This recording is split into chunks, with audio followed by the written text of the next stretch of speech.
Hello friends, नमस्कार। मेरा नाम है साक्षी और मैं आपका स्वागत करती हूँ साक्षी सीडीपी में। तो मुबारक हो भाई, यूनिट 3 हमारी कंप्लीट हो गई है। आज हम स्टार्ट करते हैं यूनिट 4। यूनिट 4 है डेवलपिंग थिंकिंग स्किल्स, मतलब जो हमारी थिंकिंग स्किल होती हैं। अच्छा, थिंकिंग स्किल क्या है तो पहले से समझ लेते हैं कि ये क्या है। थिंकिंग का मतलब होता है सोचना। सोचना बोले तो जिस भी चीज़ के बारे में हम सोच रहे हैं, ठीक है, ये सारा ना हमारा कॉग्निशन से रिलेटेड है। अब कॉग्निशन क्या है? कॉग्निशन है हमारा संज्ञान। जिस भी चीज़ में हमारा ज्ञान होगा, जो हमारी खोपड़ी से रिलेटेड होगा, मतलब सोचने से रिलेटेड होगा, जैसे कि हमारी लैंग्वेज हो गई, ठीक है, कुछ भी हो गया है ना, वो सब क्या आएगा? थिंकिंग स्किल्स में आएगा। वो सब हमारा कॉग्निशन का हिस्सा है। हम क्या सोच रहे हैं, किसी के बारे में अपने विचार क्या रख रहे हैं, है ना, वो सब क्या है? वो थिंकिंग स्किल्स का हिस्सा है। स्किल होती है हमारी कौशल, ठीक है। इसको हम कैसे डेवलप कर सकते हैं, ठीक है। इस यूनिट में हम पढ़ेंगे एक तो थिंकिंग स्किल्स की जो थ्योरीज अलग अलग साइंटिस्ट ने दी है, अलग अलग फिलोसोफर ने दी हैं, वो पढ़ेंगे, ठीक है। और थिंकिंग स्किल्स होती क्या है, कितने टाइप की होती हैं और बच्चों में इसका क्या रोल है, ठीक है। तो फटाफट से आ जाते हैं। एक बहुत अच्छे से मोटिवेशन उसमें लिखा हुआ है, पीडीएफ में लिखा है, think better to do better. अगर आप अच्छा सोचोगे तो आपके साथ अच्छा होगा। देखो, ये ना एक फैक्ट की भी बात है कि अगर आप जैसे कि लाइफ में ना बहुत सारे कॉन्सिक्वेंसेस रहते हैं, मतलब बहुत सारी परेशानियां रहती हैं, हमको क्या करना होता है? हमको अच्छा सोचना होता है ताकि हमारे साथ अच्छा हो, है ना। बी पॉजिटिव तो हो पॉजिटिव। अगर आप पॉजिटिव रहोगे तो आपके साथ पॉजिटिव रहेगा। क्यों? क्योंकि हमारे वहाँ का एटमॉस्फेयर इतना पॉजिटिव बन जाता है कि हमें सब कुछ अच्छा लगने लगता है। इसलिए अगर आप अच्छा सोचोगे तो आपके साथ अच्छा होगा। आगे क्या लिखा है? Thinking skills are the mental process. Thinking skills एक ऐसी मानसिक प्रक्रिया है, मेंटल बोले तो मानसिक, जो हमारे संज्ञान से जुड़ी है, जो हमारे कॉग्निशन से जुड़ी है, दैट वी अप्लाई, जिसको हम अप्लाई करते हैं। We seek to make a sense of experience, जो हम अपने एक्सपीरियंस से जो हमें सेंस मिला है, जो हमें ज्ञान प्राप्त हुआ है, उससे हम क्या करते हैं? उस पर हम अप्लाई करते हैं ताकि हमें एक सेंस बना सके, मतलब योग्य पूर्ण बात कर सके। मतलब सेंस का मतलब कि जैसे हम कहते हैं ना, कोई सेंस है इस बात का, मतलब कि कोई लॉजिक है इस बात का, कुछ सोच समझ के बोल रहे हो आप, है ना। इसमें क्या क्या चीज़ें आ जाती हैं? हमारी रिमेंबरिंग, मतलब हम आप कैसे किसी चीज़ को याद कर रहे हैं, ठीक है। क्वेश्चन कैसे कर रहे हैं, ठीक है। कॉन्सेप्ट कैसे बना रहे हैं, मतलब कि हम फॉर एग्जांपल क्या है कि धूप में अगर कपड़े सूख रहे हैं तो उसके पीछे लॉजिक क्या है, कॉन्सेप्ट क्या है, ठीक है। 2 मिनट में मैगी बन रही है, वैसे ये तो मैगी 2 मिनट में तो नहीं बनती है, तो इसके पीछे कॉन्सेप्ट क्या है, ठीक है। प्लान कैसे कर रहे हो, है ना। आप कोई भी चीज़ है वो एक परफेक्ट प्लानिंग के साथ हम एग्जीक्यूट करते हैं। ऐसा नहीं होता कि बिना प्लान के हम चीज़ कर लें। अगर हमें कोई भी चीज़ करनी हो तो हमें प्लानिंग की बहुत ज़्यादा ज़रूरत होती है। हम उस पर रीजनिंग क्या दे रहे हैं भाई, तर्क क्या दे रहे हैं, ठीक है। हम अपनी लाइफ में डिसीजन क्या ले रहे हैं, ठीक है, कैसा अच्छा डिसीजन ले रहे हैं, ठीक है। हम प्रॉब्लम को कैसे सॉल्व कर रहे हैं, ठीक है। अगर हमारी लाइफ में कोई भी प्रॉब्लम आ रही है तो हम उसमें सॉल्व करने में जो सबसे ज़्यादा महत्वपूर्ण है वो है हमारी थिंकिंग स्किल्स। तो ये है हमारा थिंकिंग स्किल्स के बारे में, ठीक है। नेक्स्ट है हमारा कि जो ये डेवलपिंग कंट्रीज़ होती हैं, जैसे कि हमारा इंडिया, इनको ऐसे सिटीज़न, ऐसे नागरिक की ज़रूरत होती है जो नॉलेज को मल्टीपल सोर्सेज से क्या कर सके, एक्वायर कर सके और देश के हित में लगा सके, ठीक है। फॉर एग्जांपल आपने कई बार सुना होगा कि कई टी शर्ट में भी लिखा होता है out of the box. Out of the box क्या होता है? जैसे कि जो सोचने का आपका दायरा है, मान लीजिए यहाँ तक आप कहीं सोच पा रहे हो, ठीक है, ये आप हो, बढ़िया से लो, बहुत सुंदर बन गए हो आप, बड़ा मज़ा आ रहा है ना, ठीक है। तो इंसान मान लीजिए इस सर्किल के अराउंड ही सोच पाता है। क्या है? उसको अपने सर्किल को क्या करना है? बढ़ाना है, एक्सपेंड कर रहा है, एक्सपेंड करना है, ठीक है। मतलब कितने और तरीके से आप सोच पा रहे हो, लीक से हटके कितना सोच पा रहे हो, है ना। जो लोग आउट ऑफ द बॉक्स सोचते हैं उन्हीं में ही आती है थिंकिंग का एक पार्ट होता है क्रिएटिविटी, क्रिएटिव थिंकिंग, वो भी हम आगे पढ़ेंगे, ठीक है। अच्छा, अब हमारा रोल क्या है? What is the role of a teacher?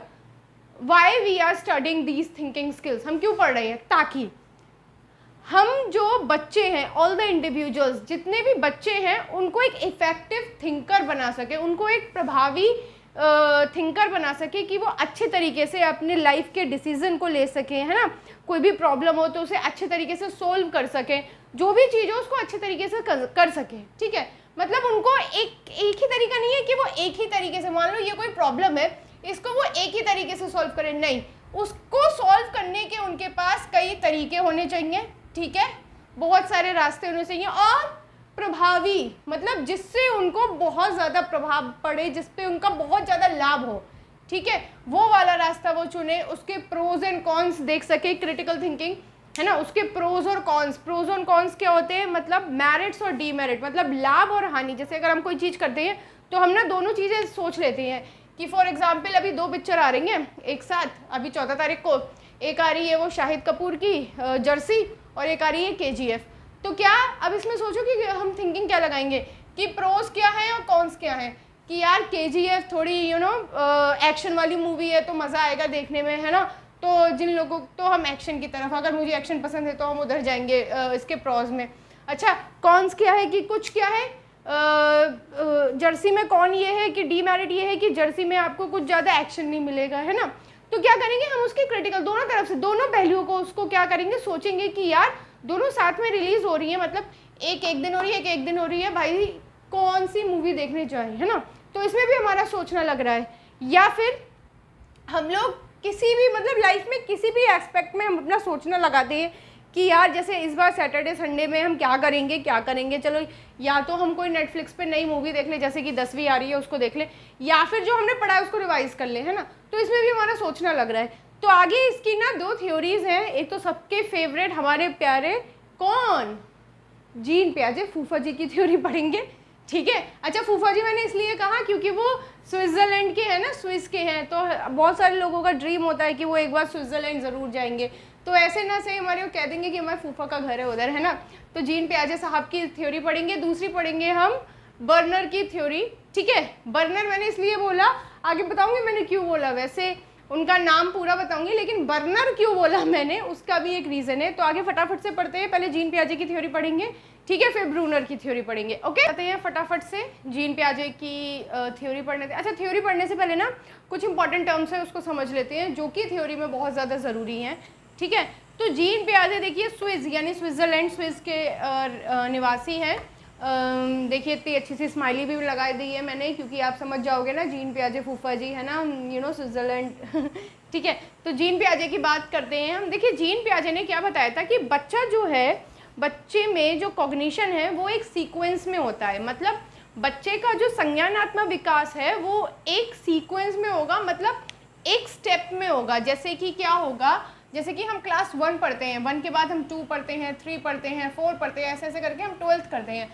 ऐसा नहीं है कि हमने 3rd पढ़ा और हम डायरेक्टली 12th में आ गए, नहीं, हमें एक सीक्वेंस से चलना होता है। हमें अगर 3rd पढ़ा है, 3rd के बाद हमें 4th पढ़ना पड़ेगा, 5th पढ़ना पड़ेगा, 6, 7, 8, 9, 10 एंड देन हम 12th के एग्ज़ाम दे पाएंगे, ठीक है। तो उन्होंने यही बोला, जो बच्चे में जो कॉग्निशन लेवल है वो उसकी एज के और उसकी स्टेज के अकॉर्डिंग बांटा है। तो बच्चे की एज के अकॉर्डिंग उन्होंने 4 स्टेजेस दी हैं, जो भी हम आगे पढ़ेंगे। पहले ना कुछ टर्म्स को देख लेते हैं।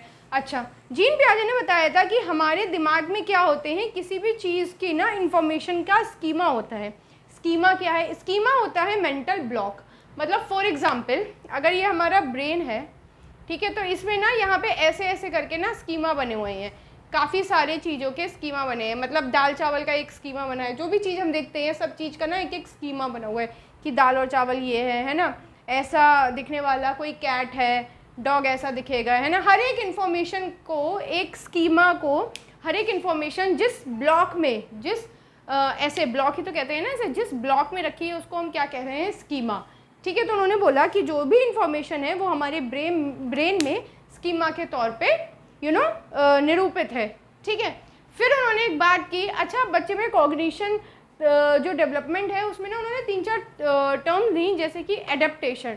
एडेप्टेशन का मतलब होता है कि आप किसी भी चीज़ का मेंटल रिप्रेजेंटेशन बना रहे हो। आपको कोई भी चीज़ दिखी है, उसका आप क्या कर रहे हो, क्या कहते हैं, एक वो बना रहे हो, स्कीमा बना रहे हो, ठीक है। अच्छा, एडेप्टेशन को ही उन्होंने 2 भाग में डिवाइड कर दिया, एक एसिमिलेशन, एक एकोमोडेशन। एसिमिलेशन का मतलब होता है कि आप किसी भी चीज़ को अपने स्कीमा में क्या कर रहे हो, जोड़ रहे हो, ठीक है। किसी भी चीज़ को अपने स्कीमा में क्या कर रहे हो, जोड़ रहे हो। आपका स्कीमा है, जैसे कैसे याद रखोगे, ए डबल एस, जहाँ भी आपको ए डबल एस दिखाई दे इसका मतलब एस को डी से बदल दीजिए, तो क्या हो गया, ऐड। जहाँ कहीं भी आएगा किसी चीज़ में आपको ऐड करना है ना, फिट करना है, तो वो क्या हो जाएगा, एसिमुलेशन का पार्ट हो जाएगा। एकोमोडेशन में देखिए यहाँ पे क्या आ गया, MOD, मॉड। मॉड का मतलब मॉडिफिकेशन, आपने क्या किया, उसमें कुछ मॉडिफाई किया। अब हम ना इसे एक एग्जाम्पल से समझते हैं, वो अच्छे से आपको समझ में आएगा। देखिए सबसे पहले फॉर एग्जाम्पल बच्चे के दिमाग में एक मेंटल ब्लॉक है कि 4 पैरों वाला इंसान, 4 पैरों वाला जानवर है, ठीक है, मूछें हैं, 12 घंटे सोता है ना, और मियाँ मियाँ आवाज़ निकालता है, दैट इज़ कैट, ठीक है। उसको क्या कहते हैं, हम कैट कहते हैं, ठीक है। अच्छा, इक्विलिब्रियम है, जो आपकी नई इन्फॉर्मेशन पुरानी इन्फॉर्मेशन के साथ अगर मैच खा रही है तो आप इक्विलिब्रियम में हो। अगर नई इन्फॉर्मेशन पुरानी इन्फॉर्मेशन के साथ मैच नहीं खाएगी तो आप किस में आ जाओगे, डिसइक्विलिब्रियम में, मतलब आपका बैलेंस बिगड़ जाएगा, ठीक है।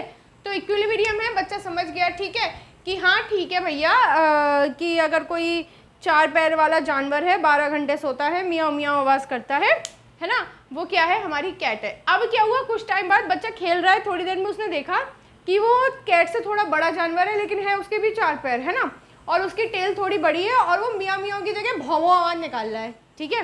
वो क्या कर रहा है, बार्क कर रहा है, मियाँ नहीं कर रहा है, बार्क कर रहा है। तो ये उसके सामने आ गई नई सिचुएशन, ठीक है। अब वो क्या हो गया, डिसइक्विलिब्रियम में। अब वो भाई साहब कंफ्यूज हो गया कि यार मतलब ये तो बड़ा हो गया, तो क्या हम इसे बड़ी बिल्ली कहेंगे। तो फिर क्या हुआ, फिर उसने एकोमोडेट किया, मतलब अपने स्कीमा में मॉडिफिकेशन करवाया कि हर 4 पैर वाला जानवर बिल्ली नहीं होता। हमने उसको अलग कर लिया उसकी आवाज़ की वजह से, ठीक है। अगर वो भौ भौ आवाज़ निकल रहा है दैट मीन्स कि वो कुत्ता है, वो डॉग है, वो कैट नहीं है।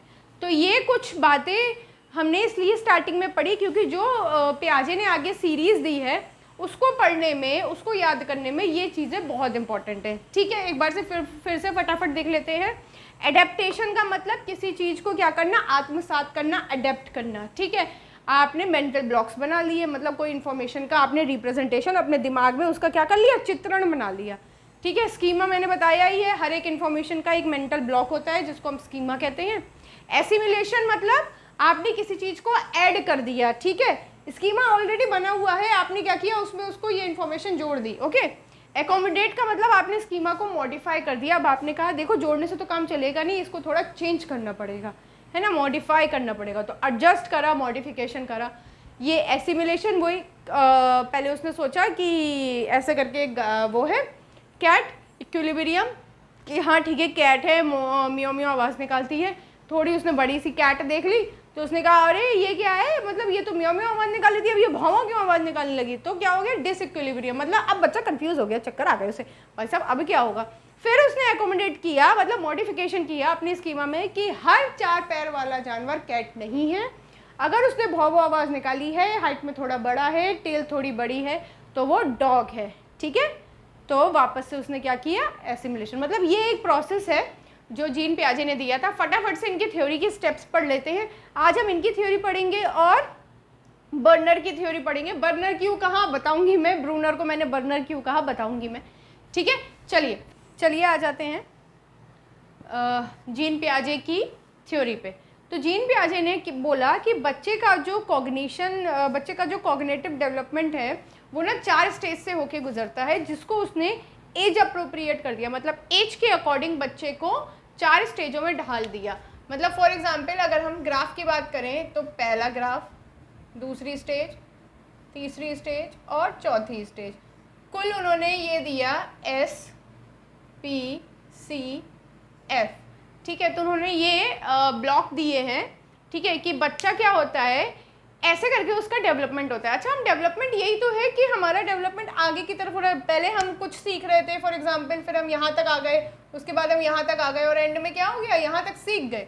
तो डेवलपमेंट बच्चे का हो रहा है, लेकिन वो स्टेजेस के अकॉर्डिंग हो रहा है और वो एज अप्रोप्रिएट है, मतलब उसमें एज का बहुत बड़ा योगदान है।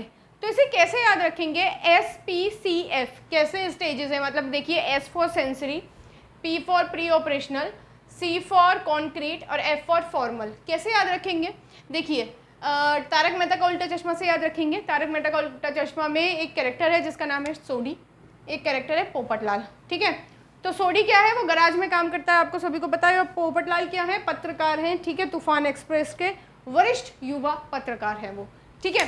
तो ऐसी से मैंने ट्रिक बनाई है कि सोडी पोपटलाल को कार में लेके फुर हो गया, सोडी पोपटलाल को कार में लेकर फुर हो गया, ठीक है।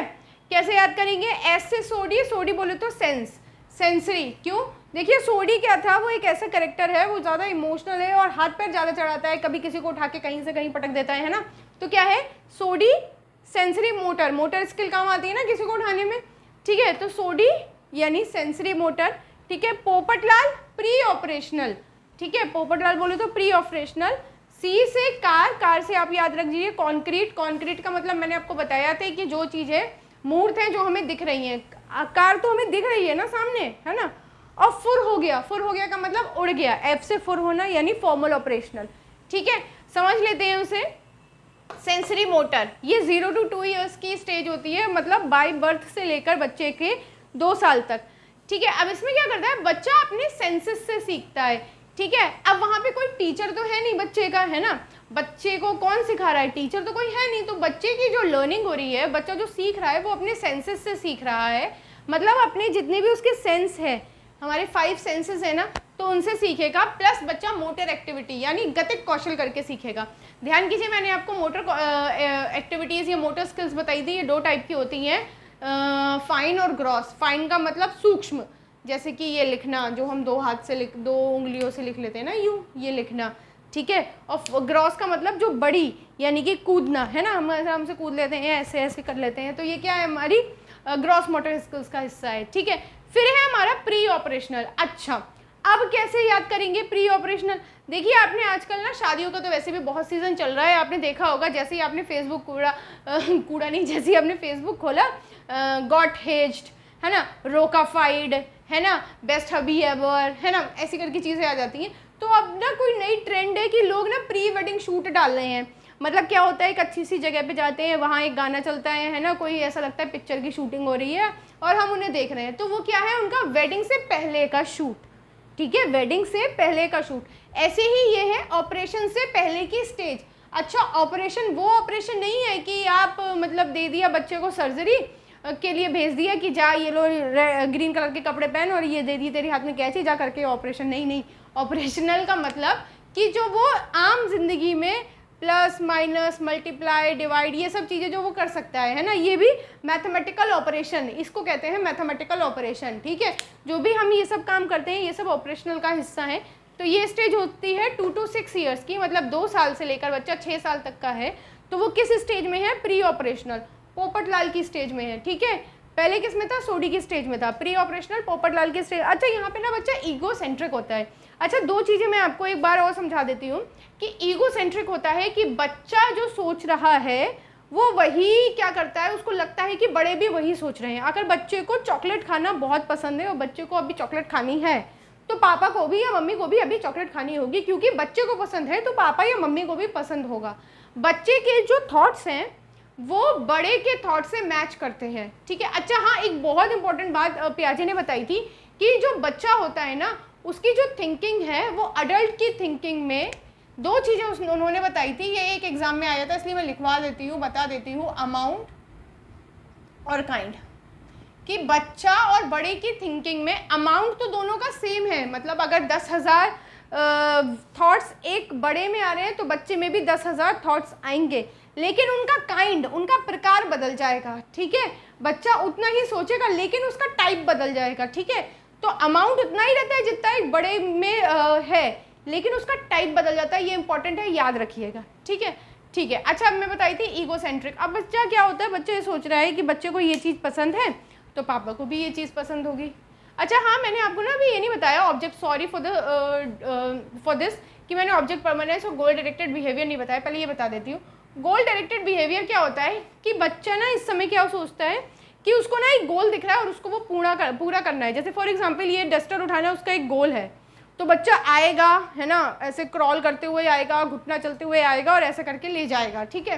ये होता है बच्चे का गोल डायरेक्टेड बिहेवियर। दूसरा होता है बच्चा ऑब्जेक्ट परमानेंस। अच्छा, ऑब्जेक्ट परमानेंस क्या होता है? वस्तु स्थायित्व, मतलब किसी भी वस्तु का स्थायी होना, स्थायित्व, ठीक है, किसी भी वस्तु का स्थायी होना। जैसे कि out of the site, out of the view की बात नहीं है, मैं आपको बताती हूँ क्या है कि यहाँ पे क्या है, हम बच्चे के साथ ना बहुत एक गेम खेलते थे कि बच्चा ना, जैसे अगर आपका फ़ोन ले रहा है, चला रहा है बहुत देर से, तो आप उसने उसको लो कौवा ले गया, तो उस समय ना जब वो बच्चा और छोटा है, मतलब बीच में है, तब वो क्या करेगा, तब उसे सही में लगेगा कि यार सही में कोई कौवा होता है, वो ले जाता है। लेकिन जब यहाँ पे आके बच्चे का आफ्टर 10-12 मंथ बच्चे का ऑब्जेक्ट परमानेंस आ जाता है, मतलब अब बस बच्चे को पता है कि कोई कौवा नहीं है, ये पागल बनाने की निंजा टेक्निक है। बच्चे को पता है कि मोबाइल नाम की एक वस्तु है, बच्चे को उससे आनंद की प्राप्ति होती है, बच्चा उसे खूब चलाएगा, तो वो रोएगा उस चीज़ के लिए, क्योंकि उसकी मेमोरी में उस वस्तु का क्या बन गया, एक स्थायित्व बन गया, एक मेमोरी बन गई कि मोबाइल नामक एक वस्तु है जिसको चलाने से आनंद की प्राप्ति होती है, ठीक है। चलिए अब आ जाते हैं प्री ऑपरेशनल। मैंने आपको बताया था कि ऑपरेशनल का बहुत अच्छा एग्जाम्पल दिया था। अच्छा, इसमें होता है बच्चे का लैक ऑफ सीरिएशन। लैक का मतलब होता है कमी, है ना, लैक का मतलब होता है कमी। तो यहाँ बच्चे के ना सीरिएशन और कंजर्वेशन में कमी होती है। मैं बताती हूँ क्या है। देखिए, ये ना जितने भी एग्जाम्पल है पियाजे ने अपने बच्चों पे किए हुए थे, इसलिए उन्होंने इस स्टेजेस को दिया है, ठीक है। अब क्या था कंजर्वेशन में, पहले सीरिएशन बता देती हूँ। सीरिएशन का मतलब जैसे हम किसी चीज़ को सीरीज़ में लगा देते हैं। फॉर एग्जाम्पल जब हम वो करते हैं एलसीएम में या एचसीएफ, उसमें ना हमने दो चीज़ें पढ़ी होती हैं, एक आरोही एक अवरोही, है ना। आरोही अवरोही, जैसे अगर इंग्लिश में बोला जाए तो असेंडिंग और डिसेंडिंग ऑर्डर। तो क्या करते हैं हम, जैसे कि कोई भी एक मान लो भिन्न दे रखी है, 2/3, 4/6, 9/11, 13/17, तो इसमें से दे रखा होता है कि इनमें से जो बड़ी भिन्न है, मतलब सबसे बड़ी भिन्न कौन सी है ना, ये पूछते हैं कि इसमें से लार्जेस्ट फ्रैक्शन कौन सा है। तो हम क्या करते थे, हम या तो इनको क्या करते थे, डिवाइड कर लेते थे, पॉइंटों में आंसर आ जाता था। तो हम क्या करते थे, इनको एक सीरीज में देख लेते थे कि भैया किसकी कौन सा नंबर ज़्यादा है। तो उसको अगर लार्जेस्ट है तो हम उसे क्या करते थे, असेंडिंग और डिसेंडिंग दो ऑर्डर में शेयर कर लेते थे। जो बड़ा होता था उस पर हम टिक लगा देते थे कि हाँ भैया ये बड़ा है, ओके। फॉर एग्जाम्पल जैसे कि हमारे पास क्या है कि अगर कोई नंबर है 18.1, 18.01, ठीक है। अब हमें बताना था कि इसको असेंडिंग ऑर्डर में लगाना है। चलिए आगे भी लिख देती हूँ, 18.001, इसको असेंडिंग ऑर्डर में लगाना है, मतलब छोटे से बड़े ऑर्डर में लगाना है। तो हम इसे अब छोटे से बड़े ऑर्डर में लगाना शुरू करेंगे, ठीक है। तो यहाँ पे ना बच्चा सीरीज लगा लेता है, मतलब कोई भी चीज़ को उसके साइज़ के आधार पर क्या करेगा, सीरीज में लगा देगा। जैसे एक बड़ा लड्डू है, छोटा लड्डू, छोटा लड्डू, छोटा लड्डू, तो क्या है यहाँ पे बच्चा सीरीज में नहीं लगा पाएगा। बच्चा ये चीज़ कब करेगा, इधर करेगा, ठीक है। बच्चे को कंजर्वेशन यानी संरक्षण का गुण नहीं आएगा। कंजर्वेशन क्या होता है, बहुत अच्छा एग्जाम्पल है कि एक इतना सा ग्लास है कोक का, कोको कोला का एक ग्लास आता था पहले, ठीक है, या कैन समझ लीजिए, कैन, ठीक है। तो उसमें क्या है, मान लीजिए उस कैन का ना आपने एक कैन ली कोको कोला की, मान लीजिए 250 ml की कैन थी, ठीक है। उसमें ना आपने एक तो ये 250 ml का ऐसा गिलास था और एक गिलास थोड़ा लंबा था 250 ml का, दोनों में आना 250 ml ही है। इसमें भी आपने 250 ml भर दिया, इसमें भी आपने 250 ml भर दिया। तो बच्चा क्या करेगा, बच्चा कहेगा इसमें ज़्यादा है मैं ये लूँगा, क्या कहेगा, इसमें ज़्यादा है मैं ये लूँगा। क्यों, क्योंकि बच्चे के अंदर अभी संरक्षण का गुण नहीं आया है। बच्चा समझ ही नहीं पा रहा है जब 250 ml ये भी है, 250 ml वो भी है, तो मैं कोई सा भी ग्लास ले लूँ इससे फ़र्क नहीं पड़ेगा। नहीं, अभी बच्चों को ये लगेगा क्योंकि ये ज़्यादा है, ये बड़ा है, तो उसमें ज़्यादा आएगा तो मैं ये लूँगा, ठीक है। फॉर एग्जाम्पल अगर आप क्या करो, बच्चे को ना इस समय ना बच्चे को ना अगर हमने 10 का रुपया दे दिया, मतलब 10 का 1 रुपया दे दिया, वो आर वाला जो सिक्का आता है ना गोल वाला, वो दे दिया, या फिर अगर हमने 5-5 के 2 दे दिए, 5-5 के 2 सिक्के दे दिए, तो बच्चा इसको प्रेफर करेगा। क्यों, क्योंकि इसकी क्वांटिटी ज़्यादा है, ये 5-5 के 2 हैं, ठीक है। 10 का 1 है, उसको ये नहीं पता कि दोनों का अमाउंट 10 है, ठीक है, समझ रहे हो आप। दूसरा है इरिवर्सिबिलिटी। इरिवर्सिबिलिटी को हिंदी में कहते हैं अपलट्यवाद। ये क्या था, ये भी पियाजे ने अपने बच्चे पे एक्सपेरिमेंट किया था। ये रहा पियाजे का घर, ये रहा पियाजे के बच्चे का स्कूल। तो पियाजे अपने बच्चों को लेके ऐसे गए, फूफा जी यूं यूं यूं यूं, और स्कूल पहुंच गए, ठीक है। बच्चा उनका 2 से 6 साल की उम्र का था। तो उन्होंने कहा कि अब तुमने आने का रास्ता देख लिया है, ठीक है, तो हम तुम्हें छोड़ के तो आ गए हैं, वापस तुम खुद आ जाना। बच्चा यहाँ क्या कहेगा, आपने आने का रास्ता दिखाया, जाने का रास्ता नहीं दिखाया। आपने आने का रास्ता दिखाया, जाने का नहीं दिखाया। तो यहाँ पे बच्चे के अंदर इरिवर्सिबिलिटी है, मतलब अगर वो काम किसी चीज़ को ऐसे कर सकता है तो उस चीज़ का रिवर्स काम बच्चा अभी नहीं कर पाएगा। ठीक है, अभी बच्चे के अंदर इरिवर्सिबिलिटी है। ये कब खत्म होगी, अगली स्टेज में, जब बच्चा कॉन्क्रीट ऑपरेशन में आएगा। कॉन्क्रीट ऑपरेशन बोले तो 7 से 11, यहाँ पे बच्चा सीरिएशन कर लेगा, हर एक चीज़ को सीरीज में लगा लेगा। अच्छा, कंजर्वेशन भी कर लेगा, संरक्षणों से पता चल जाएगा किसी भी क्लास में पीओ है उतनी, फर्क उतना ही पड़ेगा, मिलेगी उतनी। लॉजिकल थिंकिंग लगाएगा लेकिन कॉन्क्रीट चीज़ों में। मैंने आपको बताया था कि कॉन्क्रीट क्या होता है, कॉन्क्रीट होता है मूर्त, जो हमारे सामने हो। तभी तो मैंने इसको सी को कार बोला था, क्यों, कार हमारे सामने है, मूर्त है, हमें दिख रही है। ठीक है, इनके प्रति क्या कर लगा लेगा, वो लॉजिकल थिंकिंग लगा लेगा। इंडक्टिव मैंने क्यों छोड़ा, क्योंकि 2 टाइप होते हैं, मैं आपको बताती हूँ। हम लोग ने पढ़ा था, एक आगमन और निगमन विधि। इंडक्टिव होती है हमारी आगमन, ठीक है, डिडक्टिव होती है हमारी निगमन। अच्छा, निगमन में क्या होता है, हमारा नियम से हम किसकी तरफ चलते हैं, एग्जाम्पल टू रूल और रूल टू एग्जाम्पल हमने पढ़ा था ना। ठीक है, अब हम इसमें क्या पढ़ेंगे, देखिए, नियम से उदाहरण की तरफ हम चलेंगे। ठीक है, डिडक्टिव में यहाँ पे मैं लिख देती हूँ निगमन, इसमें हो गया नियम यानी रूल टू एग्जाम्पल, और इसमें हम देंगे एग्जाम्पल टू रूल। ठीक है, अब यहाँ पे बच्चे को अगर आप एग्जाम्पल से रूल वाली विधि में समझाओगे आप, है ना, कैसे, अगर आपको नाउन की परिभाषा देनी है तो आप क्या दिखाओगे कि आप उसे एग्जाम्पल समझाओगे कि बच्चे ये क्या है डस्टर, बच्चा ये क्या है मार्कर, ये क्या है बोर्ड, ये क्या है मैम, ठीक है, ये क्या है माइक, है ना। हमारे आसपास जितनी भी चीज़ें ज़रा नोट करके बताओ तो बच्चा कहेगा ट्यूबलाइट है, फैन है ना, बेड है, ट्राईपॉड रखा है, तो एसी है, ड्रेसिंग टेबल है, डोर है। तो फिर हम बताएंगे बच्चे को ये जो आपने सारे एग्जाम्पल दिए ना, ये नाउन के एग्जाम्पल हैं। नाउन क्या होता है, किसी भी संज्ञा वस्तु, मतलब संज्ञा क्या होती है, किसी भी वस्तु व्यक्ति या स्थान के नाम को संज्ञा कहते हैं। Noun is a name of a person place और अ थिंग।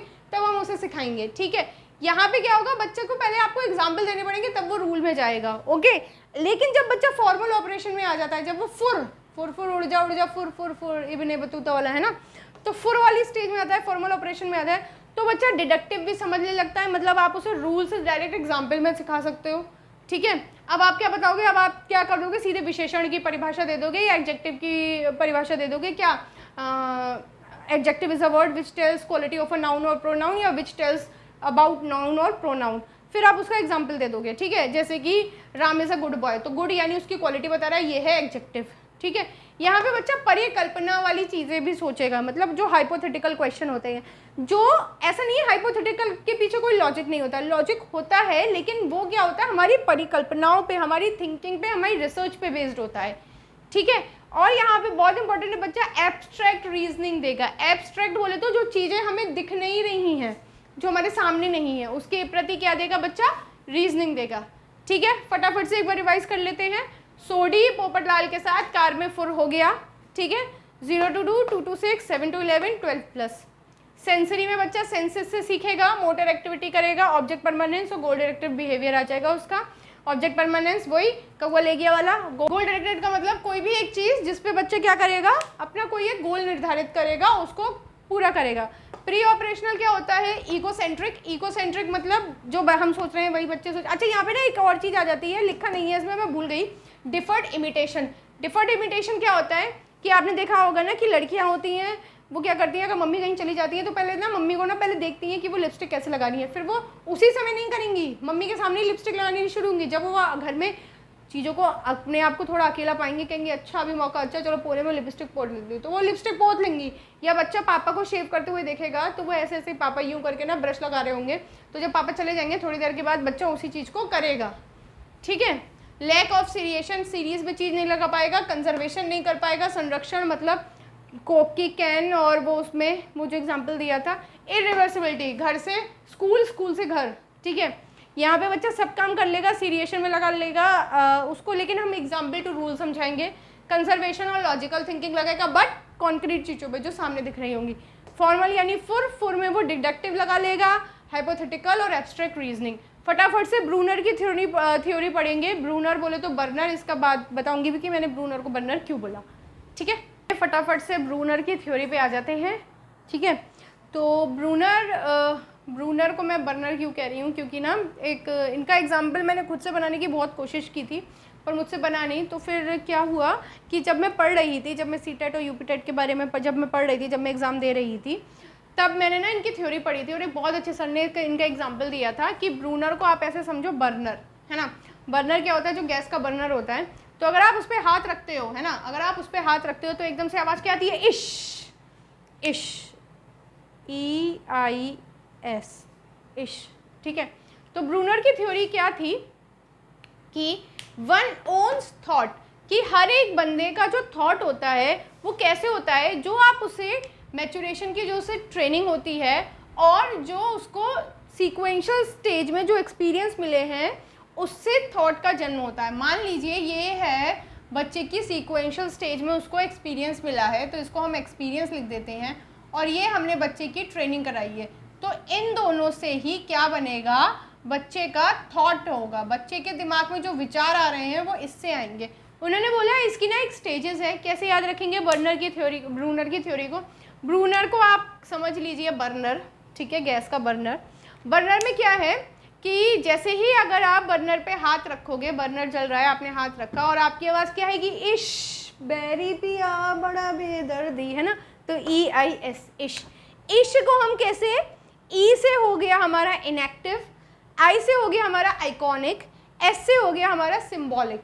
कैसे, देखिए इनएक्टिव रिप्रेजेंटेशन में बच्चा क्या करेगा, मोटर एक्टिविटीज से सीखेगा या नॉन वर्बल एक्टिविटी करेगा। अब फॉर एग्जांपल मैं आपको बताती हूँ क्या, देखिए कुछ टाइम में अभी आपने नई चीज़ सुनी होगी कि बच्चों को ना प्ले स्कूल में भेज देते हैं। जब बच्चा 2.5 साल का हो जाता है तो उसको प्ले स्कूल में भेज दिया जाता है, क्योंकि अब भैया क्लास 1 में तो उसका एडमिशन होगा नहीं, अब वो क्या करेगा, प्ले स्कूल में सीखेगा। तो प्ले स्कूल में जब वो जाता है तो प्ले स्कूल में उसकी टीचर कहती है जाओ बेटा गो और 2 बॉल्स उठा के लाओ। तो बच्चा ऐसे फुदक फुदक के जाएगा, 2 बॉल्स उठा के टीचर के पास ले आएगा। तो फुदक फुदक के जा रहा है, मतलब वो अपनी मोटर एक्टिविटी कर रहा है। और वो क्या कर रहा है, नॉन वर्बल एक्टिविटी, मतलब बोल नहीं रहा है वो बेचारा, लेकिन 2 बॉल्स उठा के ला रहा है। यानी अगर इस समय अगर बालक के हाथ में आप उसे किताब दे दोगे तो वो पढ़ेगा थोड़ी, वो किताब से खेलेगा कि क्या है, इधर से भी खुल रही है, ऐसे मोड़ रहा है, ऐसे फिर उसे फाड़ देगा। जो भी काम करेगा वो किताब से क्या करेगा, खेलेगा। कौन सी अवस्था में, जब वो इनएक्टिव में है। ठीक है, नेक्स्ट आता है आइकॉनिक। आइकॉनिक क्या होता है, देखिए आइकन, हर एक चीज का एक आइकन होता है। आइकन का मतलब इमेज। ठीक है, इसमें क्या याद करेगा कि बच्चा ना इमेजेस से सीखेगा पढ़ना, मतलब इमेजेस के थ्रू वो लर्निंग करेगा, जैसे वो पिक्चर्स को देखेगा। फॉर एग्जाम्पल हम बच्चे को जब ABCD सिखाते हैं तो हम उसे बोलते हैं A for apple, B for ball, C for cat, D for dog. तो बच्चा अगर उसे A का सिंबल याद नहीं है, ये A नहीं दिख रहा है, लेकिन A के पास हमने बढ़िया सा एक एप्पल बना रखा है, या B के पास हमने एक बॉल बना रखी है, वाओ ऐसे बॉल बना दी मैंने, कुछ तो अच्छा लग रहा है, तो अगर वो देख लेगा तो वहीं से कहेगा अरे ये तो B फॉर बॉल है।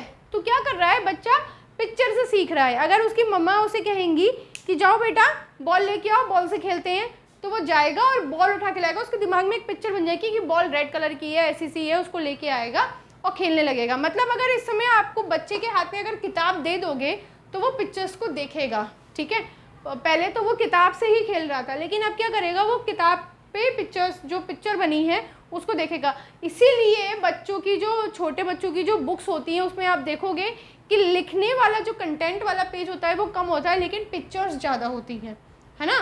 पिक्चर्स क्या होती हैं, ज़्यादा होती हैं, क्योंकि बच्चे को थोड़ा ना ध्यान उसका केंद्रित करना होता है पिक्चर्स पे, तो वो पिक्चर्स के थ्रू सीखेगा। ठीक है, फिर होता है सिम्बॉलिक रिप्रेजेंटेशन। अब इसमें बच्चा क्या सीखेगा, इसमें बच्चा लर्न थ्रू एब्स्ट्रैक्ट सिम्बल्स, जो एब्स्ट्रैक्ट सिम्बल्स होते हैं उनसे पढ़ेगा। फॉर एग्जाम्पल अगर आप बच्चे को किताब दे दोगे तो बच्चा देखो पिक्चर से तो उसे आ गया है, ठीक है, अब वो किताब को पढ़ना शुरू करेगा। ठीक है, अब वो समझेगा कि A for Apple, Apple Apple माने सेब, सेब के क्या गुण होते हैं ना, ठीक है, रेड कलर का होता है, तो वो उसके बारे में और रिसर्च निकालेगा, पढ़ेगा। तो ये बर्नर की थ्योरी थी जिसको हमने पढ़ा। बर्नर ने क्या बोला था, बर्नर कह रही हूँ, आई एम सॉरी, ब्रूनर ने क्या बोला था, ब्रूनर ने ये बोला था कि जो भी हमारे दिमाग में, जो किसी भी दिमाग में क्या आते हैं, विचार आते हैं, जो थॉट्स आते हैं, वो दो चीज़ों के मेल से आते हैं। एक तो आपकी मैच्योरेशन ट्रेनिंग, जो आपको मैच्योर होते होते जो आपकी मैच्योरेशन की स्टेज चल रही है उसमें जो आपको ट्रेनिंग मिल रही है, प्लस जो आपकी सीक्वेंशियल स्टेज है, जो आपकी सीक्वेंशियल स्टेज है, इसके एक्सपीरियंस से जो आपको मिल रहा है उन दोनों का प्रोडक्ट क्या है, आपके विचार। ठीक है, चलिए इन्होंने 3 दी थी, ब्रूनर, बर्नर, EIS, इश, बर्नर पे हाथ रखा, बैरी पिया हो गया। ठीक है, तो मोटर एक्टिविटीज़ से सीखेगा, नॉन वर्बल एक्टिविटीज़ से सीखेगा। किताब अगर दे दोगे तो किताब से खेलेगा। आप ना इन चीज़ों को कनेक्ट करते हुए चलो। देखो छोटे बच्चों को अगर आप देख लो, बहुत ही छोटा बच्चा है, प्ले स्कूल जाने से पहले है ना, 2.5 साल से पहले का बच्चा है, किताबें दे दो तो बच्चा किताबों पे फाड़ देता है, उल्टी सीधी चीज़ें बनाने लगता है। तो क्या कर रहा है, बच्चों किताब से खेल रहा है। फिर जब बच्चा थोड़ा बड़ा हो जाएगा तो किताब में जो पिक्चर्स हैं उनको देखेगा, उनसे सीखेगा, है ना। कहीं भी अगर उसे मैंगो दिख गया तो कहेगा मम्मा M फॉर मैंगो, है ना, क्योंकि उसने पिक्चर उसके दिमाग में बनी हुई है कि ये है, भाई साहब अरे यार